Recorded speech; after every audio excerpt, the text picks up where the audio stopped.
Good morning, Leeds United fans. Hope you're all doing fantastically well. It is Connor here. We are back with another episode of the Rumour Mill. Yes, it is pre-recorded, as you can tell, but before we start, everybody, the channel has been flying. And I'd just like to say a big thank you to everybody. It's hit 30,000 subscribers this week. And yeah, a massive milestone. And we don't celebrate milestones enough, do we, in life? And I just want to say a big thank you to all of you. I will be doing something. I'll think of something that we can do on the channel, whether or not it's a giveaway, whether or not we've got some merchandise. I'll send it through to you guys. If you want to see the merchandise, click in the link in the description below as well. We've got some new Somerville, Strauch and Perot merch out that I think a lot of you guys will enjoy. We're going to be putting more designs on there as well in the next coming weeks, so check that out. But I will send one of those out to you guys for free or something. I'll pick a random one out of hat. So it's a nice design, so I think you'll like it. So check that out. Also on the Patreon, guys, I can't advertise this enough, but it's just well worth it. £4 a month. We've got loads of new members yesterday. We chat personally pretty much all the time on there as well, which is nice. And 4 videos out this week on the Patreon account. It's genuinely well worth it. The members account, we released a video on there yesterday, £2 a month, hit the join button, yada, yada, yada. So let's get into your Leeds United news. So we found out yesterday from multiple sources that Leeds are interested in fullbacks, which is massive because we need fullbacks, we need balance, we need width, we need defensive capability, and we need dependability and reliability. As I always say, it's my sort of like go-to on this channel, but we know in football that dependability and reliability is absolutely huge because when players are out for said portion of a season, well, that's a massive issue, isn't it? It's a massive issue because Leeds can't rely on X player, Y player, Z player. And then what happens? Oh yeah, we rely on your likes of Sam Byram, your likes of Junior Firpo, your likes of Jamie Shackleton, who you could argue aren't good enough, but also aren't fit and available enough as well. So massive problems there. Leeds need to go out and get a fully fledged left back, a fully fledged right back as well, who are going to be playing week in, week out, have that quality at their disposal to be a long-term option, I would say as well, for Premier League success, and also have that mindset, because what we've done with Jed Spence is we've seen Jed Spence yesterday go to Genoa with an option to buy for around about 10 million euros. Leeds spent 1.25 million pounds on a loan move, had him for around about 2 games, 1 game in his correct position, 60 minutes in his correct position, and then sent him back. Daniel Farke said that it was worth it because of the 60 minutes we got, which is absolute rubbish in his correct position, as we all know. So Leeds need to avoid that mistake again. I think that was a financial decision that has gone against the club. Obviously, it will have done when you look at is the amount of weeks he was out injured, which was 8.5 weeks. But Leeds need to really get this one right, because I think the 49ers will have been upset with that addition and what they got, because they're a data squad.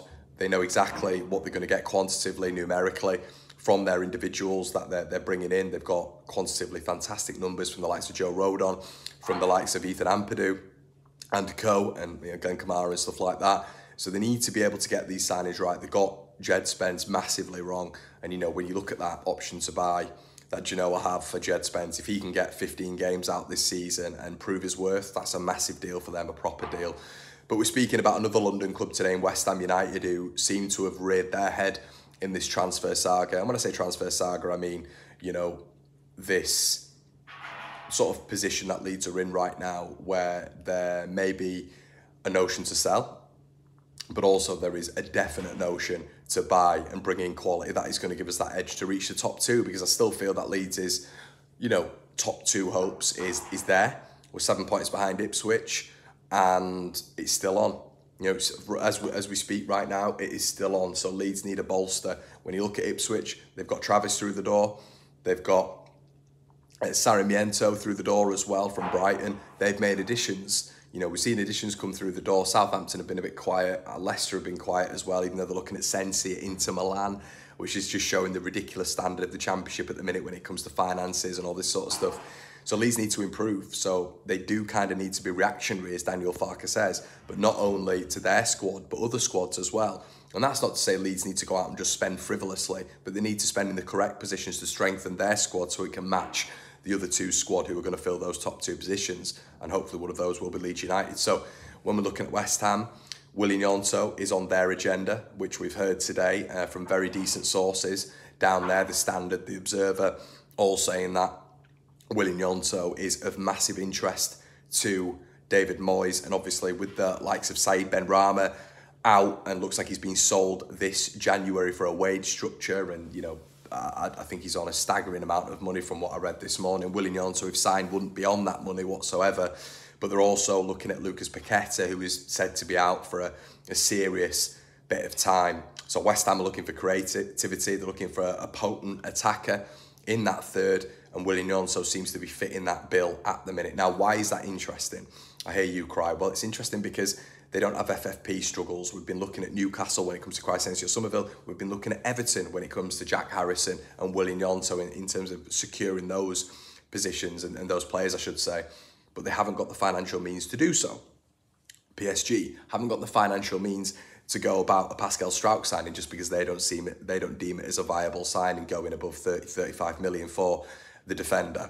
So what you're looking at with West Ham is a position where they're a little bit vulnerable when it comes to Said Benrahma, when it comes to Lucas Paqueta in terms of creativity, in terms of a little bit of quality in the final third to match up with Jared Bowen.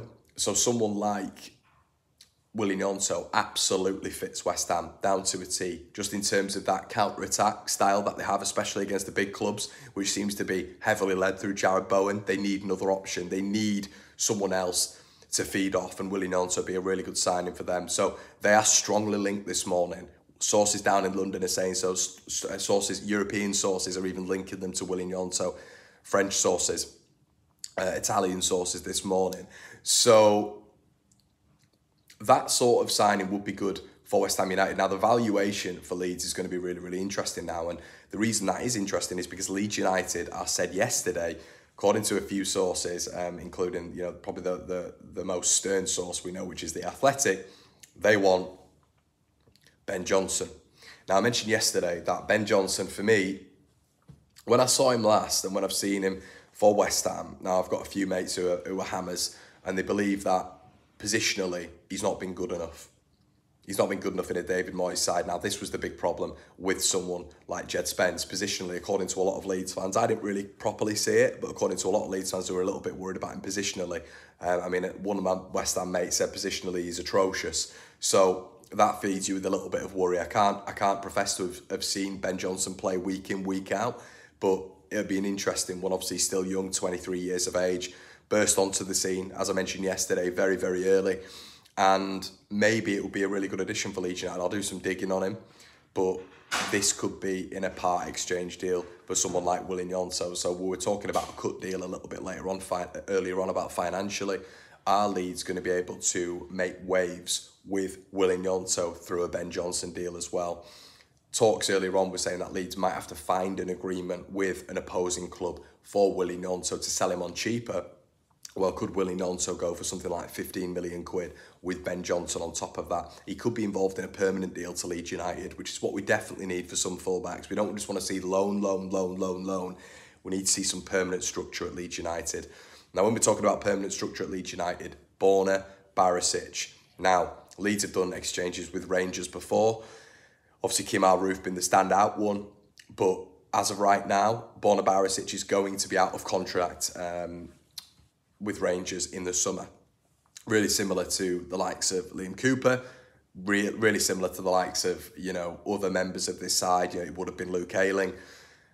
And Leeds United are apparently pursuing him. Now, that's according to the Scotland Observer, the Scotland Reporter, and they're really heavily linking Leeds United with that left-back. Borna Barisic, interestingly, is 31 years of age. Now, I like Barisic. Obviously, he's played Champions League football. It'd be a cheap deal.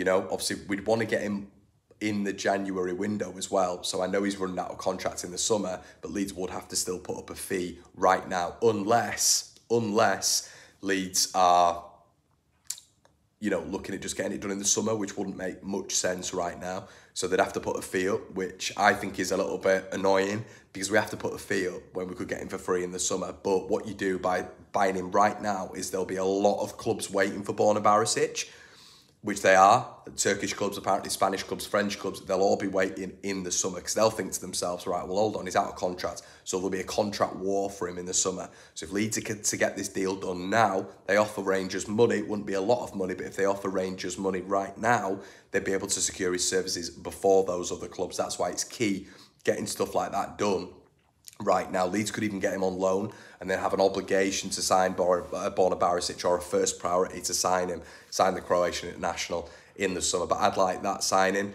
But I do look at the long-termness, that's not even a word, but you get where I'm going with this, the longevity, I should say, of someone like Borna Barisic, 31 years of age.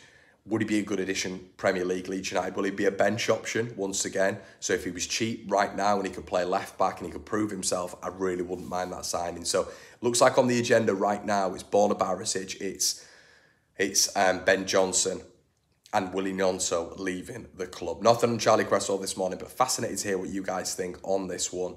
Let me know what you think in the comment section below, and I'll catch you in a bit. Cheers.